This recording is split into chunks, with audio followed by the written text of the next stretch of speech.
Welcome to House of Strauss. Wait a second. Other people say welcome. It's House of Strauss. I don't want to get any copyright infringement issues, especially with a filmmaker on board. That is one Mike Nicoll, the man behind The Spoils, which I believe is, I believe in a way it's this modern day Hoop Dreams. It's this look at what it's all become when it comes to the commodification of the young basketball player and all the tentacles all around it.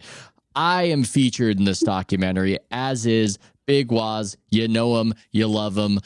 So yeah, we're just going to talk a little bit about what basketball is right now as a business, Mike. I did not know when I did interviews for this movie that it was almost like that movie Boyhood, where it was following a 10-year trajectory. Thanks. I had no idea. Yeah. I had no idea about this. So listeners, subscribers, I know that many of you have not seen this or will see this. We don't necessarily need to anchor the entire conversation on the particulars of the movie, but I think that the movie can be a jumping off point because Mike, that's a particular perspective. You know, it's one that Waz and I have kind of lived. I feel like this is our professional career span, and it's one that you followed with a camera on the AAU level and everything else. So, let's just start with that. Well, I just want to say, one, how delighted I am to be here with you two. And thank you again both for your really insightful contributions to the film. Both of you guys, the commentary is a big part of why the movie's so special. So I want to thank you again for the contributions to the film, and then also for today, because honestly, there are few people, if any, I'd rather talk about all this stuff with than you guys. No, it's no gas. It's for real. And Ethan, thank you for those kind words. I mean, when we talk, whether it's the boyhood aspect and being the sort of like amount of time that we cover, you know, like, I mean, fair to assume, you know, you made the Hoop Dreams reference, which I appreciate. You guys have seen a lot of basketball docs, right? Yeah. Over the last 20, 30, 40 years of basketball docs, I've seen most of them get really compressed into these like tired cliche narratives, right? And audience have been kind of expected to like, you know, they've been like, you know, conditioned to expect a certain type of film that's generally like, did they win the championship? Did he get the scholarship? What did they learn? And for me, having spent my whole life traveling through the American basketball system, number one, as a filmmaker, I was never interested in telling a story like that. But for me, it was really about like demonstrating and proving the relevance of our core thesis, which is really that the business in many ways has become the game. And as we were into making the film, you know, like it covers 11 years and, you know, there's a lot of ways we can go with this, but I think that's kind of the most transformational stretch of time in the history of American basketball. And so, you know, for our film, what I really wanted to do was unpack the business mechanics of this world, right? Because as even I think you said in the film, which I love and I agree with, almost everything we see about the modern day NBA is established and informed by a lot of the incentives that get, you know, established on the grassroots level and they trickle up. So that's, you know, there was a lot of things I wanted to achieve with this movie, but I know today, I think the more relevant stuff is like the state and future of American basketball. Okay, well, let's take what you just said right there. I want to hear your thought on it. I want to hear Waz's thought on it. Why has this last decade been the most transformational? I mean, if I could say, I don't know that it's been the most transformational. I think the culture and the mechanisms by which basketball happens have become more transparent. Like to the point where, like take the New York Knicks, for instance, right? That everybody understands that like Jalen Brunson's dad works for the team. His dad's former agent runs it. Worldwide West is involved. All of these guys, like all of the people that they've been involved with for years, forever. Like these connections run deep and they're predictive of how the New York Knicks are going to operate. Like that just didn't exist in terms of what the public gets to know and see. I think, and you know, like so many of our conversations, I think like the start of it has to be with LeBron. And I Yeah. think the way he handled the going to Miami situation was very AAU-ish. It was very similar to how we think. He's like, look, I have a brand. I'm a business myself. I no longer want to operate in Cleveland. I need to win championships. I have this deep personal connection with Dwayne Wade that goes way back. So I'm going to conspire with him to achieve these ends. It's like very connected to me. And I think now, and I think it was a shock to people's system to see that this is how the game actually works back in 2010. Whereas like now, like the way the Knicks operate, like nobody actually cares. Everybody understands this is how the business functions. And I think that's the difference. Like it's been operating this way. It's just way more transparent. I want Mike to jump in, but I want to make a quick point. I think the big turning point was the decision in Miami, but the roots are even before that, because that tension between him and Leon Rose, his former agent, as you mentioned. Oh, yeah. Rich Paul, Nav Carter starting to accrue power. It really sets the NBA on a course. And it's interesting looking back. CAA is a huge organization, obviously, in Hollywood, but it wasn't in the NBA. LeBron was the beachhead that built CAA basketball into this Goliath in the industry.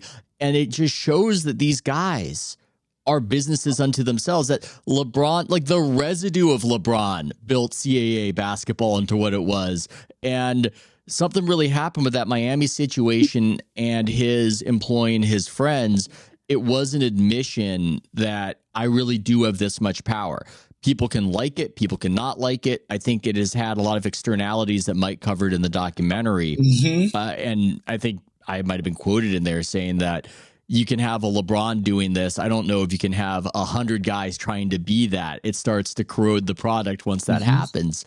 But yeah, I think that's such a good point by you, Waz, that yes, it's a trickle up situation. The grassroots is coming to the fore at the higher level we can see. But this LeBron thing that happened seemed to be a trickle down that somehow just rerouted everything else. Mike, what do you think?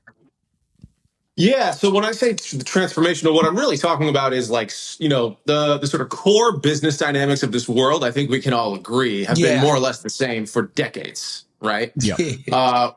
When we're talking about the transformation, it's a lot of that stuff coming from out of the darkness into the light, out of the shadows and into, you know, on the table from an awareness standpoint, from a legality standpoint.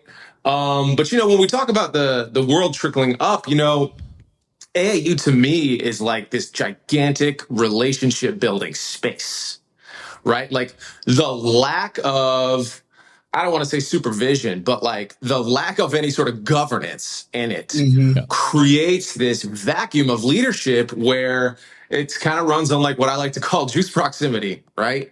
And it's all about these corporations, these companies, these adults, this infrastructure attaching itself to the talent. And that's not any different than most American industries. Again, the rub here, though, is simply that the talent is a 12, 13, 14-year-old kid. And so, as with anything, the longer the tenure of the relationship, the better chance that entity's going to have on cashing in on that lottery ticket or that asset or that commodity, whatever we want to call it. That human being is what I would call it. But you know, again, when we're talking about that relationship building space, like those relationships you see when you point to LeBron, how he's carried those relationships and now, you know, positioned them where he has to where they're running the league and, you know, the Lakers and, you know, all of these things.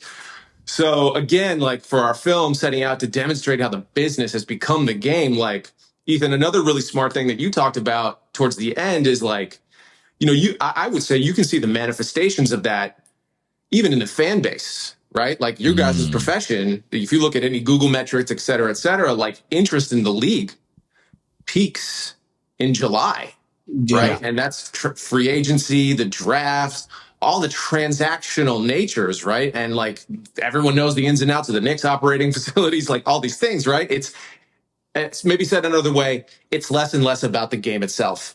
Yeah. the main What thing. What might be is intoxicating. I don't think we talk about it enough. Yeah. I mean, that I've talked about that Dead Tree, Chosen One, LeBron James Sports Illustrated cover. I remember getting it in the mailbox. I remember looking at it. I'm that old. I remember looking at it. And that it's a significant moment in basketball history because everybody became aware in the sports world of LeBron in a way that just wouldn't happen now, where it would percolate more through the internet and you would see, oh, this highlight or that highlight. That was a situation where his visibility 100x'd because of Sports Illustrated telling you about him, even if people in the NBA knew about him. But I am so into that. I'm so into, is this guy going to become a guy? And it's more so in basketball. It's more so in basketball where these guys are these huge influence. I say an influencer, it sounds, lame, like YouTube people and whatever and TikTok. I'm talking about somebody who influences whether a team wins or loses in such a powerful way, more so than an NFL player. And the signs of it are early.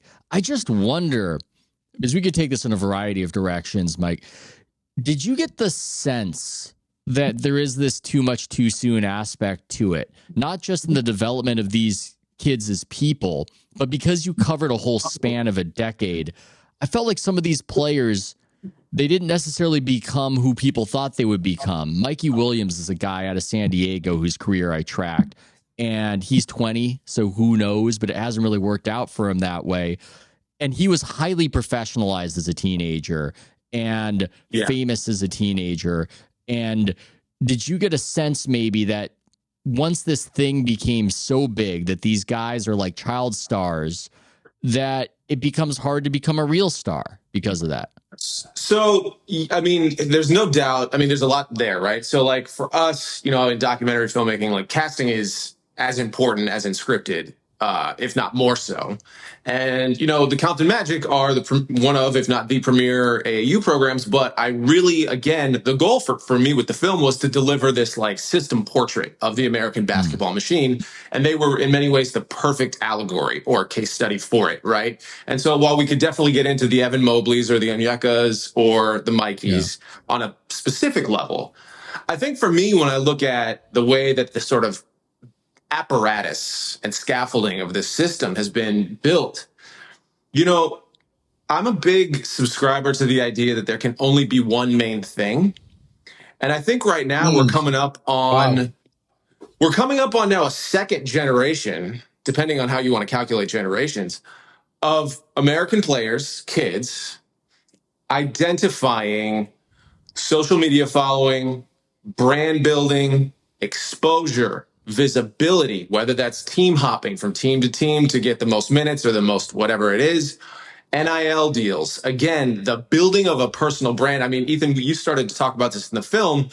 Michael Jordan, I guess you could maybe point to people like Arthur Ashe before him, but MJ is quite obviously the apex of this, the merging of a human being and a brand. And you look around today, and everyone's got a personal brand. Well, I could probably talk about what your brand is, Ethan. I think I know what your brand is. Like, you know what I'm saying? And so that brand building and like all of these things now compete with the basketball as the main thing for these kids. And I look at that again from a really macro 30,000 foot view, but like, it's a language, it's a protocol. And I think it's Doug Gottlieb in the film who says, an AAU basketball player or any basketball player carries with them what they've spent the most time doing. And so when you're talking about generations of AAU basketball players that are now, and this is the system that we use to filter who gets to the league, you're talking about 10 years of baked in habits, both on and off the court, in terms of how they approach the game, how they play the game, what they're in it for, all of these things. And so the competition for whatever the main thing in these players' lives has never been bigger. And I think that you can see the consequences of that in almost every area that you look. So I think there's, goods and bads to what you just described, Mike. And, rest in peace, R.I.P. pour one out for a real one, David Stern. I think he would tell you some of the advantages of how these kids get handled from early on is that we've never had a more polished NBA. We've never had a more corporate ready, corporate friendly player base than what we have now. Like, these people become so professionalized so early, so media trained, so like focus group centric from the beginning. Yeah. Like, these guys are pitchmen from the day that they show up. They're not going to say anything controversial. They're not going to try to be interesting people. They're not going to do any of that. I think another part that is related to this in a different way, I do think the skill level of the game has taken another step. And I think that's because these kids get professionalized so much sooner. They're getting with a shooting coach so much sooner. They're getting with a ball handling coach so much sooner. I hate to interrupt you, but like, how many people do you know when you were playing you could do a Euro step? Nobody could do a Euro step. Not a single person. But by the way, how many people when I was growing up that I know had trainers, and not even just a trainer, dedicated to individual skills of theirs, right? So like, that stuff has gotten quote unquote better. Like, I personally would rather have more Gary Paytons personality wise than Devin Booker. Devin Booker's a much more polished. He's a way more skilled player than Gary Payton ever was. But who am I more compelled by?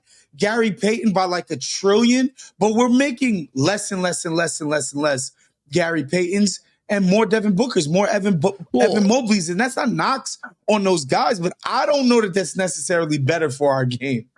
That's just me.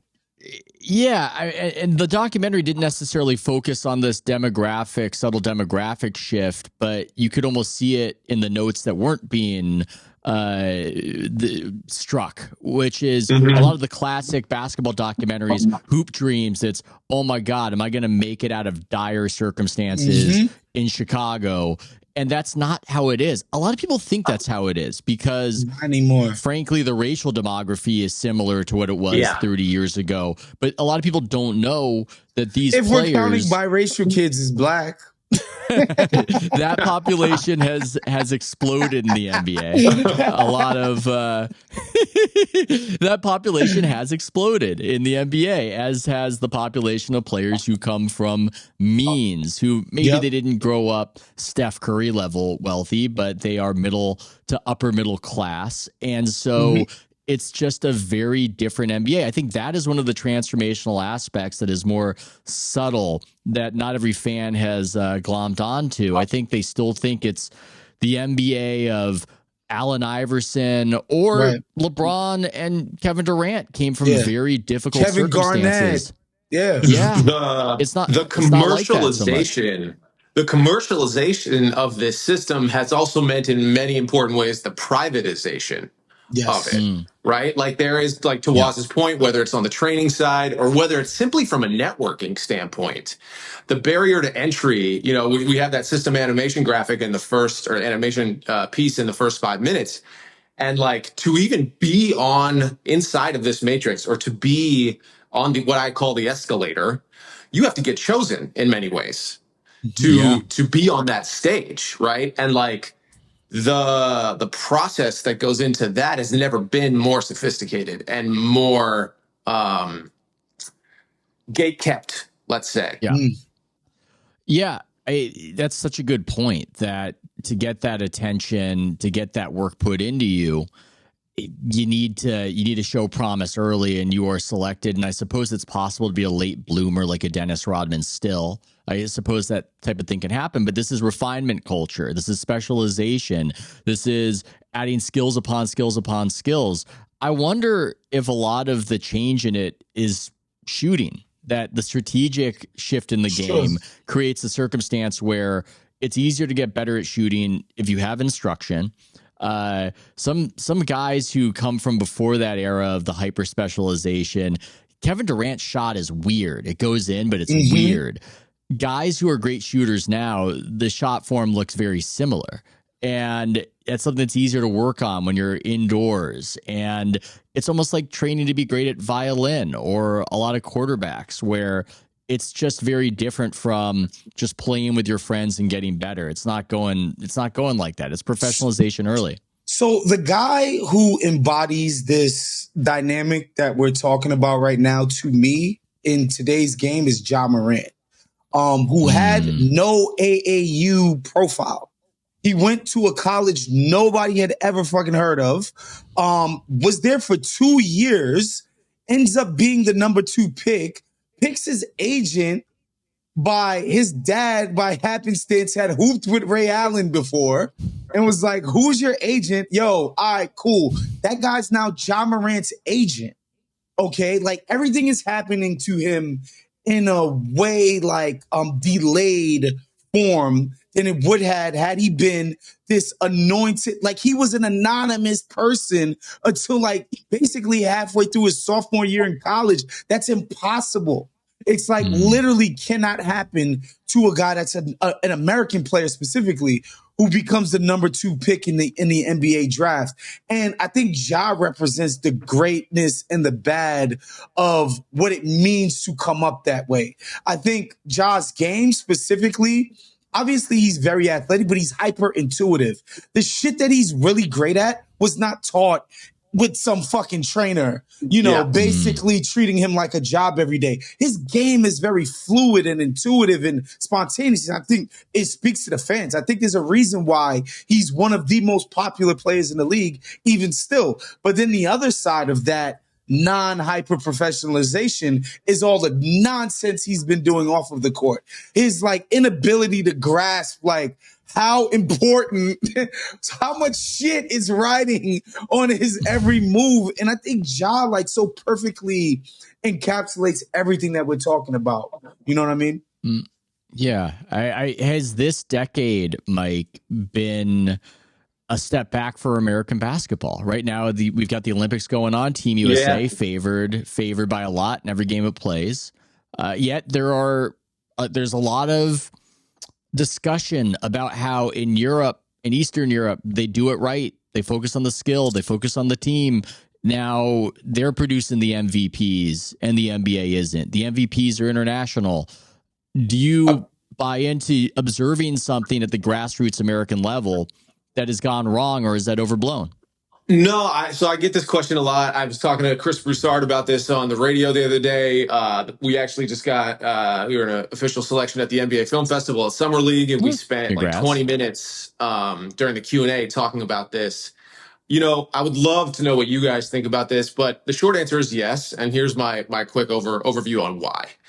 Again, and this first statement is an on-court and off-court thing. I think one of the main legacies, and Book talks about this in the film, of the AAU system is the way that it has individualized this team game. Well, right? Can you explain to the listener who Book is and maybe why he went to jail? Book Richardson is former assistant at the University of Arizona, and he was one of a handful of coaches who went to prison in the FBI scandal for doing things that are now plainly legal, paying players, etc. Things that have been going on in this world for 70 years, right? And so Book was gracious enough to share his story in the film and is a really, really important piece of the story we tell.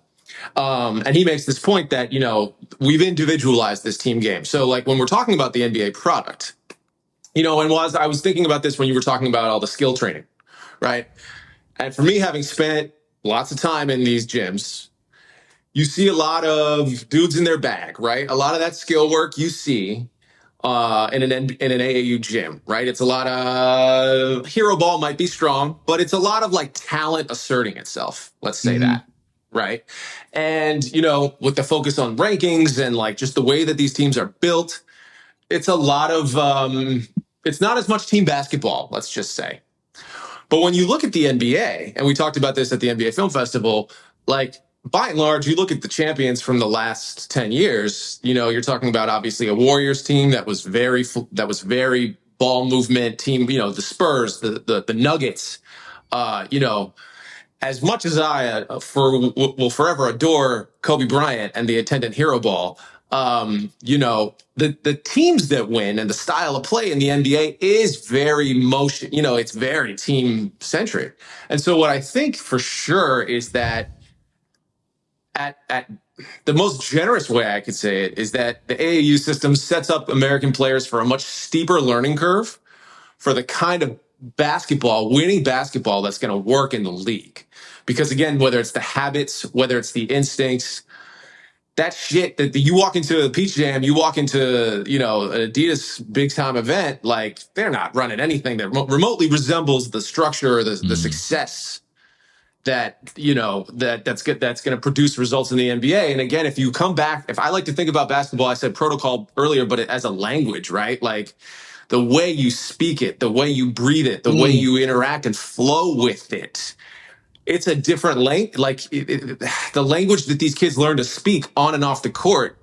There's pros and cons, but I think that, you look at the all NBA teams, the MVPs. I mean, I'm very curious what you guys think as far as the face of the league stuff and how the NBA itself feels about that stuff. But I think that it's an open question for sure. I just wonder how many kids are like. So for me, like I've never been to Serbia or Bosnia or Lithuania, but I would imagine that if one of the coaches in the youth program was like, "Yo, kid, you know what's going to work out well for you? You should try to be like Draymond Green." Right? In terms of being a player, not the personality. Yeah. I would imagine a kid would be like, word, for sure. He's had a long career. People saying he's probably going to go to the Hall of Fame. He's made a shit ton of money. Like, yeah, he's an obviously like a team player when it comes to the team concept. Like Draymond as a player, like embodies that. I would imagine that's a hard sell to a kid that wants his own Adidas shoe. In America. And again, I don't know this to be true, but from what we see, especially when, guys get to the league at first and, how they go about, even like a guy like Kuminga on Draymond's team, where he's finally starting to he starts making noise last year in the media about his playing time because he knows he has a second deal coming up. And I'm sure to him, it means like, yo, I need to start getting buckets. Right. Yeah. Like, and I'm sure eventually he might become he might realize the kind of player he needs to be in order to get paid to play on championship teams. But like, to me, that was like, yo, I need to get minutes. I need to get buckets. I need to get paid my next deal. I know he's not like, yo, I need to be the next Andre Iguodala. He's not trying to do that. You know what I mean? Yeah, and there was tension behind the scenes over that because Kuminga's obviously so talented, but some of the nuances of the game seem to escape him. And I don't know how much of that is just natural and how much of that is about what he prioritizes. I think one thing that we're talking about when it comes to the American kids on the circuit becoming these brands so early is that the cart does get put before the horse. And that can mess with your growth and your development. If you are trying to sell you before you're even who you are, it can undermine that journey. It really can. And perhaps what we're seeing out of Europe are just kids developing and adding skills and learning to play without so much of this infrastructure of being a shoe salesman at the age of 14. That's not going to help you become a great basketball player, but we all get hooked on the incentives, especially social media, powerful incentives. And that's how you get attention. You get attention by making a certain highlight. You're going to become more consumed with trying to make that highlight and maybe less so with becoming a well-rounded basketball player. At least that's my pop psych theory on what might be happening there. No, I think that that's right. Like I said, going back to it before, I don't mean to be a broken record, but there can only be one main thing. And if you're game and falling in love with it and getting better, the development and that focus is not your main thing, that's going to show up. And that's a really difficult thing for a lot of these kids to balance. But I mean, that's like again, going back to the incentive structures in the system. I think that we're seeing the impact of that reveal itself. Yeah. So I want to ask you guys. I want to ask you guys something that's related to this because this got me thinking too. obviously we agree on what what should be the main thing. It should be being the best basketball player that you should be, really caring about it and treating it like, yo, this is what ultimately matters. All these other things, the Instagram followers, the endorsement deals, yada, yada, yada. Yep. That stuff is going to come, the great second contract and hopefully even the great third contract. That stuff will come so long as I take care of this. But like, we're using the word kids, right? Yeah. And so who is it on to actually change and improve upon this culture? Like, who takes the mantle of making this better? It's not going to be the children who get told that they're special and get patted on their asses starting from the age of 12. Like, it's not going to be them. So who could even do this? LeVar Ball. No, I don't. I'm not sure. Well, that's the thing. There's no Pope of basketball who can just make these things happen. But to what Mike is saying about how you can only prioritize one thing, it's funny. We sit back and we go, oh my God, America is losing ground to the world. America is losing ground to the world in basketball. Well, it doesn't seem like it's anybody's job to make Americans great at basketball. It's happened accidentally for so long that it's taken for granted. And every now and again, Team USA will lose in FIBA competition, and there will be an impetus to really tighten that up and get better coaching and a better roster. But at the grassroots level, there's nobody really vested with the responsibility of making the American basketball player as talented, as skillful, nobody has that job. And I feel like it should exist. I feel like the NBA should actually do that, but they've been so invested in globalizing the game. And in their view, that is where their embedded growth principle is, that they don't really take that responsibility. And it almost seems weird to people or basketball nationalists to say, let's start getting some camps going around the country and make basketball great again. That makes people a little uneasy. Well, so I want to get back to, because I'm fascinated with how the league really feels about it, let's just say the makeup of its upper echelon right now. But to Waz's question, if you look at on a broad level, you look at the stakeholders, the shoe companies obviously have no incentive to do anything differently. I would say it's working pretty well for them. Let's not even waste time talking about the NCAA. USA basketball does present as an interesting candidate to me to exert more of a leadership role in this space. Again, there's some pretty heavy sneaker politics involved in that situation, as Jaylen Brown recently brought to the fore. But what I'll say is that as a realist, the reason I built the film the way I did was because hundreds of thousands of families churn through this system every year. And the reality is most of them don't have a clue on how to navigate it. And to Waz's point, the discipline, the vision, and the structure has to be installed at the family level. And so I think the biggest value proposition for our film is as that navigational blueprint, because if you don't have an appreciation for how the system operates, you got no prayer of moving through it and achieving what you want to achieve, right? Like I always like to say too, you're not going to hit a target that you're not aiming at. And what this system does is dangle all these really short-term, shiny bullshit rewards at you along the way. And if you don't have a North Star, it's very easy to get sidetracked. So I think the realist answer is like it has to begin at the family level. And that's one of my highest hopes for this film is that it can be that foundation for a lot of families that don't really know how some of the, for you guys and for us, like we know this because this is our business. But for a lot of families, guys, I can't tell you how many times I've been in these gyms and I hear parents mutter to themselves, I wish I knew then what I know now. And that's because, if you don't know what you're looking for out of the system, it's going to decide for you. And so many of my my thoughts as of recently and how I think about sports and the NBA and the way that we do things has been recently informed by my obsession with world soccer at the moment. And just the idea that in Europe specifically, but also Argentina, Brazil, there's like this academy system where like they get the academies are involved with these kids from like some of these kids 9-10 years old, right? Other kids is like they're 12, and they start professionalizing them. But it's like, no, this is what's gonna get you into the Premier League, into the Bundesliga, into La Liga, et cetera, right? And along the way as it goes, but it's like these academies that are affiliated with these clubs that have been around for 100-something years or whatever, and have grown in prestige and all of this stuff.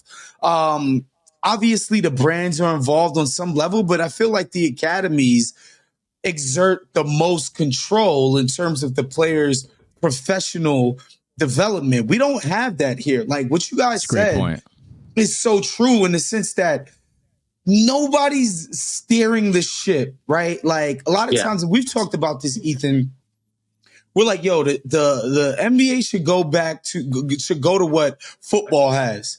Yo, y'all got to do 3 years in college. Get your name up, get your recognition up.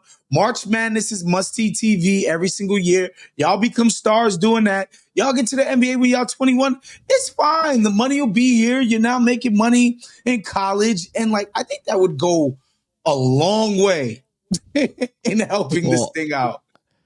Yeah, the fact that you can get paid in college now makes it an easier proposition. That's a great point in general, though, and because it is a little bit strange to me. I watched that Euro Cup final with you, and to see a 16-year-old look incredible, insane. And just be a meaningful impact player. Frankly, it makes me respect soccer just a little bit less as a sport, but that's a bit of a digression. But it shows that you're on a track. This is a tracking system. You have a destination. And for basketball, you're the Peace Jam. And now you have college rules, which are way different from pro rules. And then you're in the pros, and it's all different. And that's not for the best. But Mike, you're going to say something. No, it's just, this is a really vital conversation. And like, again, one of the things we wanted to demonstrate in the movie was, people like to, when they think about basketball, they'll think about the NBA, college, and then the AAU as these like separate a la carte entities. But in reality, for the reasons that we're talking about right now, they are all interconnected Lego pieces of the same broader system. Whether it's the age limit, the NBA's age limit, whether it's, whatever the NCAA dictates around eligibility and this and that. I mean, I would say at the same time, the boundaries between these levels are dissolving and have never been thinner. But the system's operational capacity is dictated by all of these overlapping rule sets, right? And so, when you're talking about, who's going to exert that structure or impose it, what those European academies have is very explicit, honest, intentional professionalization. What we have is almost this accidental, half-measured, wild west, choose your own adventure nonsense. So like if a kid, and let's be honest, a child or a family at 11, 12, 13 says, hey, this is the dream. I want to chase this. Great. Then make that your life and your focus, and let's build a pipeline that allows and supports that life choice. But the total vacuum of any leadership structure, et cetera, creates this like paint by numbers professionalization, and the sort of the product that it gets spat out on the other side collectively is really hodgepodge, right? Yeah. And I think that's what, if we were going to have an honest reimagining of it, I think, again, it has to start from an honest appraisal of where we're at and then talk about the unintentional design. It's also, it's so funny because these kids are incentivized to play hero ball in a way, as we're discussing, but they're not in the situation that would help you develop hero ball because they're so often on these super teams. It's funny to me watching Cooper Flagg come out of Maine. That seems ideal. He, for the most part, I don't think is an AAU product, but he played in the Peach Jam, I believe, but it was with all kids from Maine. I don't think he had the greatest talent surrounding him. That's good for developing into a hero ball kind of guy. I don't know what's going on. Maybe it's the lack of planning, the hodgepodge, as you say, Mike, where these guys are trying to be the man, but they're surrounded by other guys who are that. And how is that going to allow you to actually know what happens when you're going to get double teamed at the upper level? It just seems like nobody's really thinking it through. Yeah, I mean, so if you guys are down, I would love to pivot again to the league, right? Because Adam comes out every All-Star break, gets up on that podium, and talks about how he'd like the NBA to have more involvement or influence, or he like recognizes the downstream implications of, he recognizes the interconnectivity, as I would say. Almost every year, if not every year. It's his State of the Union at the All-Star, right? And he'll talk about it. I want to put it to you guys. I mean, number one, do you think that the league is actually concerned, if that's the right word, about, who the American face of the league is going to be on the other side of LeBron and Steph?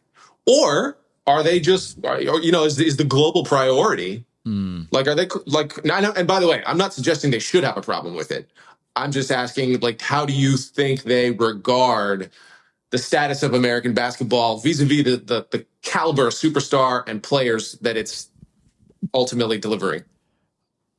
It's a good question because they're getting 70 some odd billion dollars off this whole TV rights deal, so maybe they can just afford not to really care about anything or think about anything. But I think when it just comes to the popularity of the sport, it's important to be strong at home. I think people are fooling themselves if they think that the NBA will be near as popular if in 30 years it's rare for a superstar to be American. No, this is the world superpower. It's not only the place that basketball came from, but it's just an incredibly culturally influential nation. I think it will be that for a good long while. And to have diminished capacity in American basketball, I don't think is good for the sport, not only at home, obviously, but I would argue worldwide. It's not like people got a gander of the Dream Team in 1992 around the world and went, Americans, I don't want to watch these guys. No, they were really into it. They like these charismatic American basketball players. So I think they should care about that. I care about that. I think they should be invested in it. I want basketball, because I think it is the best sport, to be as popular as it can be in this country where it's come from. And I want them to prioritize that, but we use all the metaphors. Like you said, Mike, it's hard to hit a target if you're not aiming for it. They haven't been aiming for it. They've been talking about China. They've been talking about these other countries, and they've taken it for granted. And now we're finally at the moment where we're looking around and going, man, I don't know who's going to take up the mantle. Maybe Edwards. We'll see, but it's not assured. I think Adam is definitely aware that they need to be inventing more NBA celebrities, more NBA cultural figures on an individual level. Absolutely. I think he understands that. I think the problem with the last 3-4 years is that there has been, from what I understand, talking to people that work up there, a tunnel vision from Adam on securing the bag. Like, that's all he's been focused on, is this idea like, yo, we have to get these contracts signed, sealed, and delivered. And I think rightfully so, right? To deliver for everybody, these contracts had to be way bigger than the last ones, because that's what everybody was counting on. That's what a lot of these team sales were based on. These new owners, these private equity, hedge fund guys, like, they're like, no. We bought this thinking the sales projections were going to be this. Like, that was the ultimate pressure. And he ended up delivering that. I think their next thing needs to be, we got roughly 8 years to figure out how to make people fall in love with NBA figures as cultural figures again. Because right now, the drop off in terms of cultural relevance, both domestic and internationally, from Steph, LeBron, and KD to the next American dudes is like, bro, it's a crazy steep drop off. Like, people don't even know what Devin Booker's voice sounds like. And this is like probably the second or third best shooting guard in the NBA today. So yeah, Caitlin Clark seems more relevant culturally right now. It's not even close. So Ethan, I hear you talk about this a lot on your pods, and you write about it. And Waz, I know you and Bill sometimes talk about this too. But like, if I put this question to you and I took away the deal they just signed as sort of contrary evidence, right? Because if I ask this question, and the question is the fact that the actual product, like that people, whether it's you want to point to the ratings or whether just like the interest in the game itself, again, the main thing, you hear me talk about that a lot, but I think it matters. I don't know if it might be a traditional purist point of view, but the actual basketball, you guys were just talking about it, and I think we're all not quite old enough to remember when this is true, but we all know it once was, that the NBA's place at the center of American culture is not guaranteed, right? Like there was a time you hear the stories of the tape delays, et cetera, et cetera, et cetera. Yeah. Right? So like, I don't know, like do you guys think that, because on the one hand, I really agree with what was talking about in terms of the need to cultivate these cultural superstars that we care about more than we care about Devin Booker.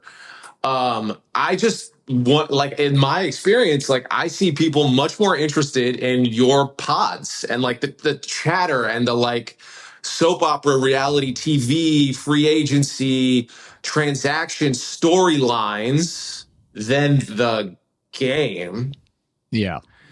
Is that, again, on a longer term basis, do you think that that's something the NBA should care more about? Or do you think they're very happy and like being... Am I sketching this question out right? No, you're right, but it's like it's similar to baseball. It's almost a golden handcuff situation where people are getting enough money in the meantime that they're not going to be incentivized enough to make these reforms to actually grow the game and to actually make it more popular. People talk about how both those sports probably need to cut their schedule, but you're not going to do DOA. that. You've got the bird. Yeah, you've got the bird in the hand, and it's a golden bird, and you're just not gonna do it. So yeah, in theory they should care. In theory they should, but it seems like the incentives aren't really lined up for them to care about it in that way, and it's now become a game of, hey, can we figure out some other sort of get-rich-quick scheme? Can DraftKings be the growth engine in addition to the television money? What's weird to me, and I said it recently on the podcast when I went out to Summer League, is you talk to people in ownership, they're not Donald ducking it in the gold coins, even with the new TV deal. So that's just something to file away, where expenses have skyrocketed to such a point, and you also kick about 50% of what you're making to the players, that TV deal, it almost seemed like that was more necessary for the survival than it was this blank check you get to live on an island that you've bought. So I'm now rambling and digressing. No, I don't think that's the ramble. I think that informs the attitude. It informs the attitudes in the sense that when the pandemic happened, and I'm like, wait a second. Tillman Furtada took out a $300 million loan to make payroll? Wait, I love you calling Furtada. I love you calling Furtada. Is it Fertitta? I call him Furtada all the time. Well, he's in the restaurant industry. That's just what I call him. If you were a shock jock ripping into him as he deserves to be ripped into, you should call him Furtada. But potato, you were saying. He immediately, like, we were barely into the pandemic, and he immediately had to get a $300 million loan to cover expenses. And some other owners had some, immediately when the NBA checks stopped coming, they had to like tighten their belts and like we're having problems, right? So we know that the TV deal is important. And I think they understand that, like, if this is a long-term investment, on the other side of this deal, we got to do it again and do it better, which means like we can't count on the current advertising climate to so heavily favor us in 10 years. Like, you cannot count on that. And I don't think there's like, you shouldn't be doing the backstrokes in the gold coins like Scrooge McDuck. Like, you really do need to think about, like, yo, how do we make this thing more important to an American audience, for sure? Well, or you better figure out they're gonna have to figure out ways. they're gonna start coming for the players. Like, that's all it's gonna be. They're just gonna come for the players and be like, you know what? We kind of need some of that social media revenue too. We kind of need this. We kind of need that. Well, let's also pivot to this from the fan angle, right? Because Ethan, one of my favorite things you said in the film was, you know, the let's just call it the businessification, or, you know, I'm not a businessman, I'm a businessman. A component of this. You know, the fans are picking up on it, and some of them don't like it, and I don't blame them. I'm quoting you. And like, when you look at the money avalanche that has befallen or is compromising this system, whether it's all of the gambling money that now underpins most of the sports media world. I mean, I think you've seen players like Halliburton and lots of other dudes come out and be like, I'm just a prop bet to these dudes. Like, they're getting heckled on the court. Like, I missed my over under, or I need 2 more assists in a 20-point blowout. Like, I don't know. When I certainly from the internet, it looks like the relationship between the fans and the players has never been this antagonistic or more transactional. So, like, I don't know. Like, I think these are all data points for me when I look at the health of the game, and they're all connected, right? So I don't know. Yeah, and this is okay. I'm glad you're bringing this up, because I think this is a conversation that a lot of people in our industry aren't willing to have for complicated reasons. One of them is that there's a lot of boosterism of the NBA within NBA media. Some of it is driven by culture war stuff and the idea that Clay Travis is going to crow and puff his chest if the NBA has a bad ratings night. This is the good league, guys. This is the good league. We're the good league. So we're going to argue against it. When they get this big TV contract, then it's, well, obviously the league was in great health, and anybody who had any sort of question was wrong. But there is this weirdness, this paradox of the ratings going down, but the money going up, and the money is taken care of. But there's this separate question of, how is the league doing? How is the health of the game? And to which you're saying that transactional nature can be a little bit dangerous. Sports is a business. It can only be a business if people believe it's more than a business. You've got the players on one side saying, I'm just a prop bet to you. But on the other side, what the fan is hearing is, hey, man, we're not going to try in this all-star game. Are you kidding me? Nobody pays us to try hard in that game. I mean, SGA is in a fur coat, and he's saying, hey, one way, if you want us to try, is to pay us some money to go do it. Money talks. And that's fair. And he's a great kid and a rising player. And I'm not saying that he's bad for saying it, but it's the type of thing where if people continue to hear it, it does, I believe, corrode their connection to the sport. They have to believe that you love it. They have to believe that you're about more than just the money. The NFL does not have to prove this. Even if the players hold out in training camp, their proof of love of the game is just that they go out there. That they go out there as gladiators, risking literal death. Literal death. That's credibility with the fans. With the basketball players, I think there's more of a sense of people thinking they've got to really love this game, as a successful advertising campaign once told us. There's every player now being their own business aspect of it. So I think if we're making the bull case for the state of the game, the NBA obviously points to the $70 billion dollar deal they just inked up, and they're like, we're good. This is all the proof you need. I think if we're going to make the bear case, it's that relationship between the players and the fans.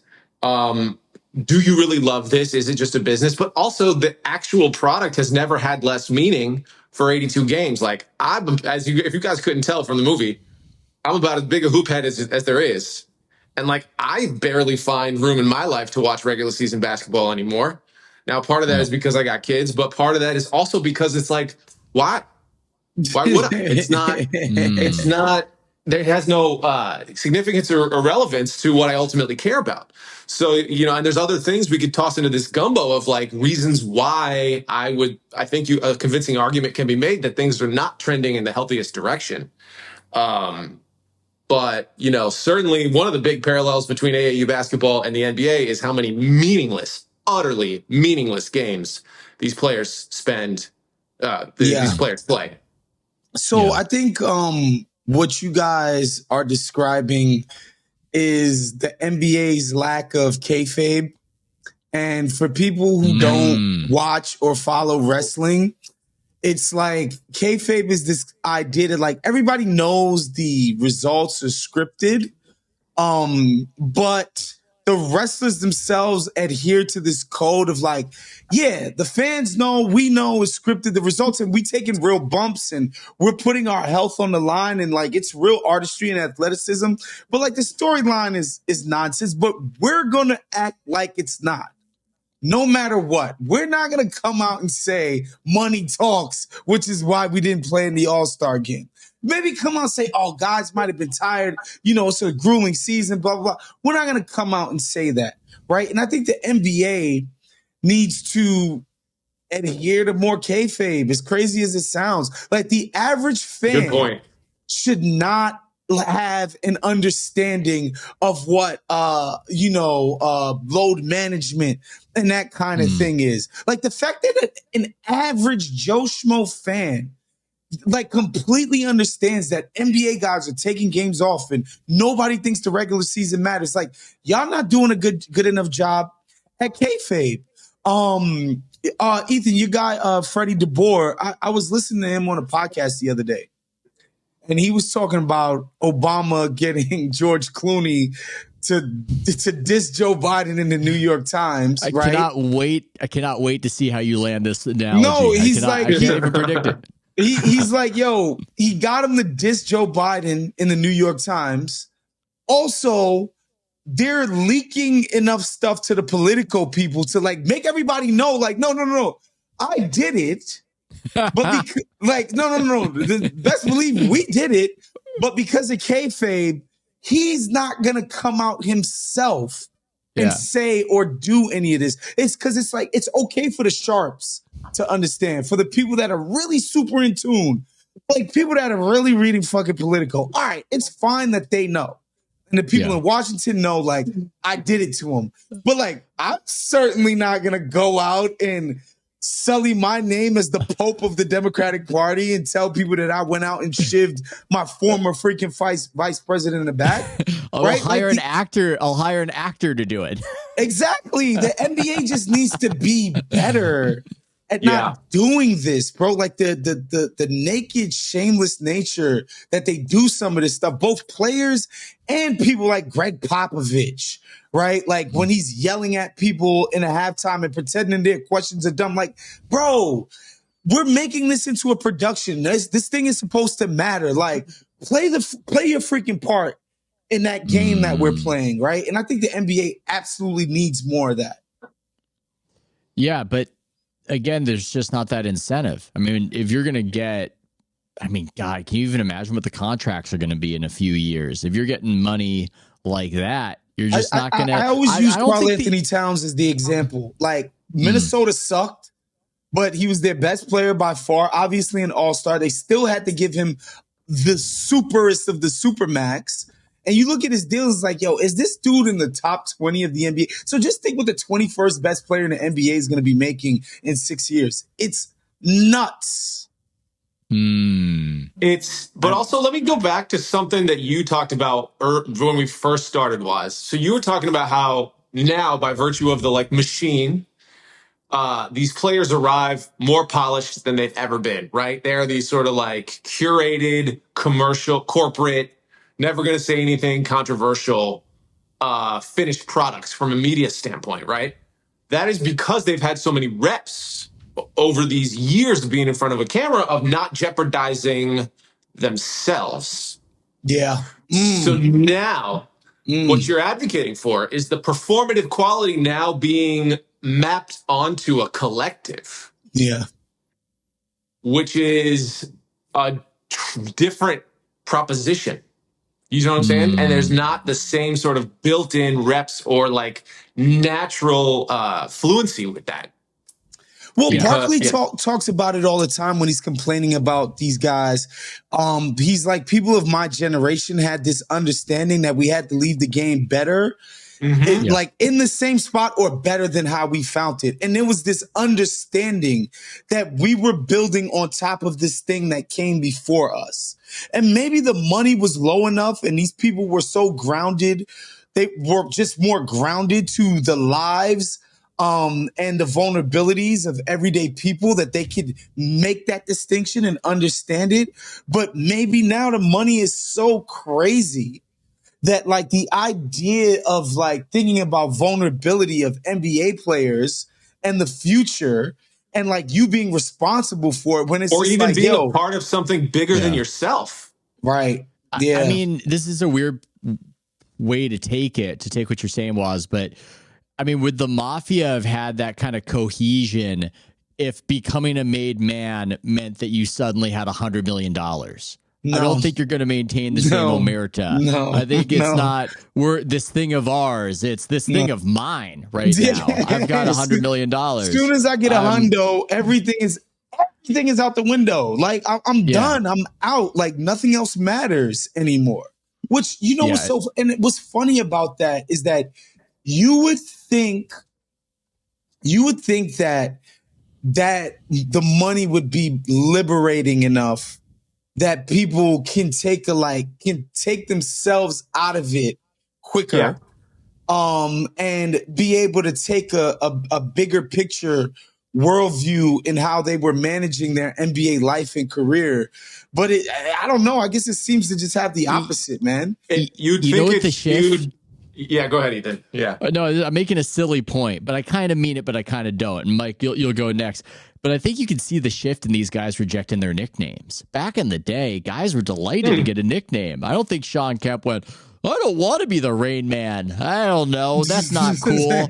I mean, you mentioned Karl Anthony Towns, and he's like, Big Purr. I don't want to be Big Purr. Kevin Durant going, I don't want to be Slim Reaper. I've got my own ideas. I'm my own business. And in a weird way, you can almost see this sort of sense that I'm in control. I'm not, just happy to be here, just in the rejection of nicknames that the fans tend to love. But you're saying, Mike. No, I just think that to Waz's point, you would think that being set for life might make skewing towards what's better for the squad a more natural pivot than into this more nihilistic or doubling down on getting a fixation on myself.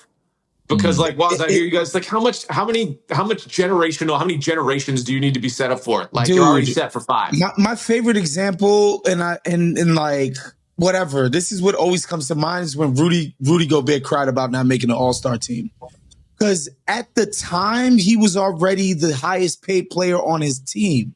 Like they had like Utah's already paying the shit out of you.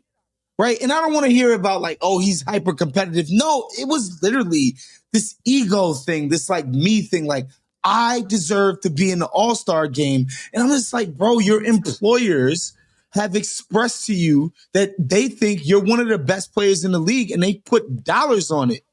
So like the idea that you get up here and cry about All-Star is insane to me.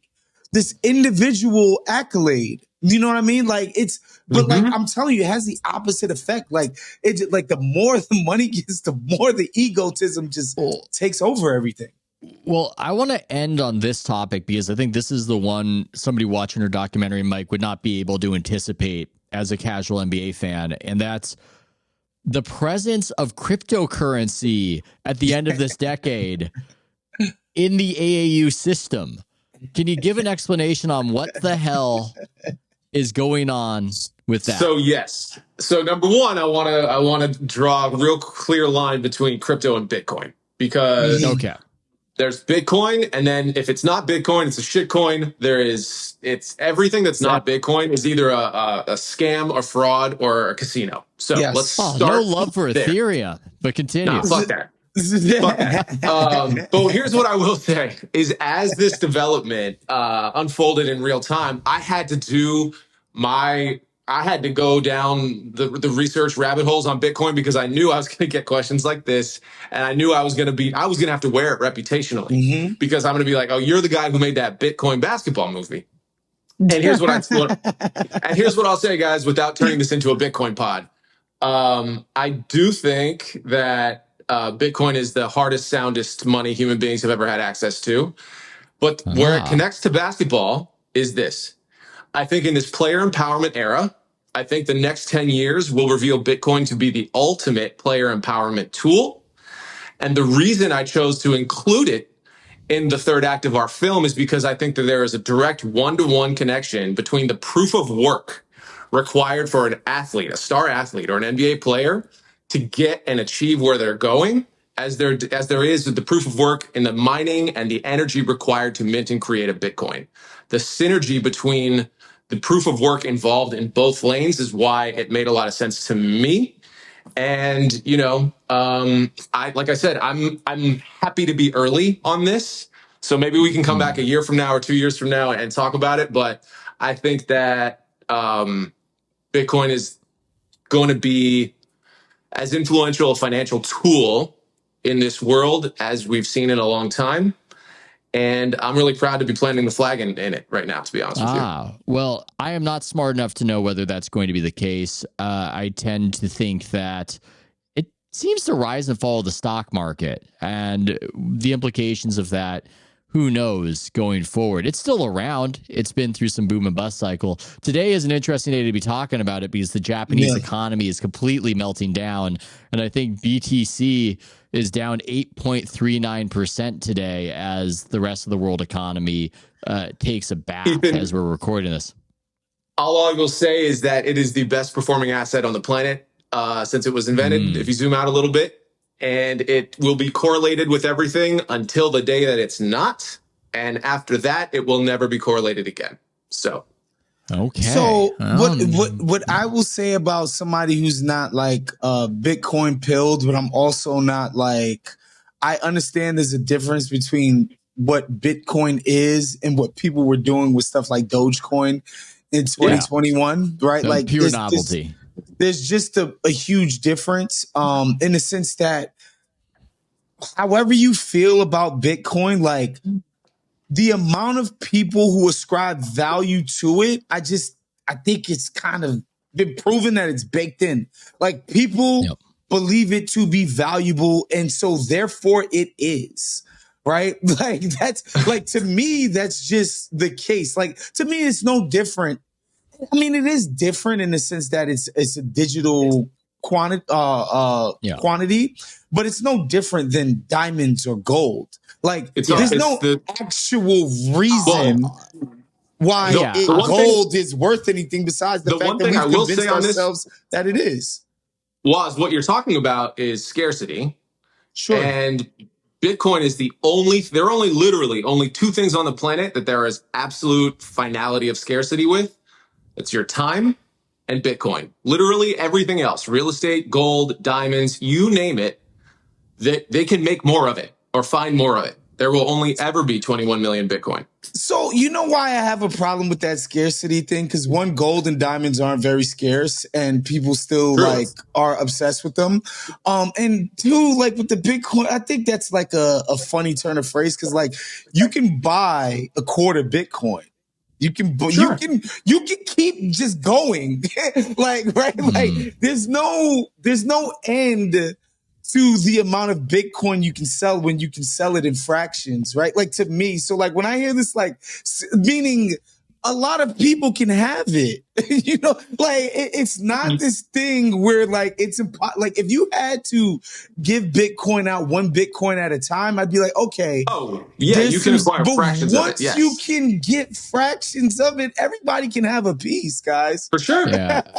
I don't have a take on the long-term future of Bitcoin. I do have a take on how there are these derivative properties that, as Mike is talking about, are totally worthless and transparently speculative. And you saw it was behind the scenes, but you saw certain agencies getting involved in these shaky propositions and these novelty currencies, and then those properties going bust about a year or two ago. That was classic pump and dump. Come on, these elite institutions been doing this for how long, guys? It was just interesting to see in the basketball. I think part of it was that fear of missing out, where players might be golfing together and there's a sense of, well, this coin is taken off. Why am I not with a coin that's taken off? And then the agencies felt these pressures. Glushan got involved with some, I don't want to say because I don't want to get sued, but something didn't go right. If you look into the Glushan major NBA agency with what they got involved in. And I think it means something that it happened at the NBA level and it didn't necessarily happen in these other sports. It's just more the wild, wild west out here in the NBA. There's more money to play around with.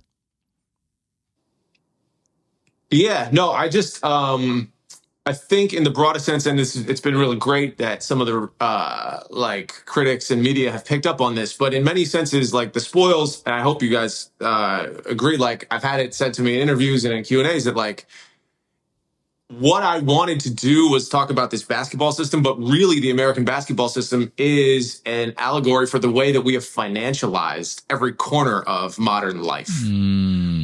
Right. And I think that the American basketball machine is a really good demonstration of that. And so, again, whether it's the sort of like cryptofication of it or, I don't want to get into how Bitcoin's different right now, but I do encourage people to study Bitcoin. But I think that the film has really meaningful things to say about the way we financialize the shit out of everything these days. Well, that reminds... Sorry, you can continue. Sorry, no, I was just going to tell people thespoilsmovie.com. You can go check it out there. I think there's never been a film like it, and it's been such a delight talking about it with you guys today. I would agree. It's been a delight to be a part of it, and man, this is breaking my brain thinking about the financialization of everything. Ourselves as a brand, he mentioned how we are brands unto ourselves, which I suppose is true, but it's strange to think about. And it's true in so much as like, I meet people in real life and they'll reference something they saw on the internet about me. So like just is what it is. Like, and we'll make that one-to-one. So yeah, like you just got to, you either embrace that truth or you don't. I mean, I know that we're talking about Mike's incredible project, but I will say to the people out there, Waz is his brand in real life as well. He is not some different guy. Waz, he is a bon vivant is what Waz is. Get me into the Wet Republic cabana next to the Top Golf, where I was very out of place, but it was enjoyable to be in there. I mean, Waz is enjoying it, doing it right. As is Mike. You're doing it right. Thanks so much. This has been a fantastic conversation. Mike, I wish you the best of luck in your ventures as a filmmaker. Much appreciated, guys. It's great to see you both. Thank you again for helping make this movie as awesome as it is. Oh, thank you. Okay. See ya.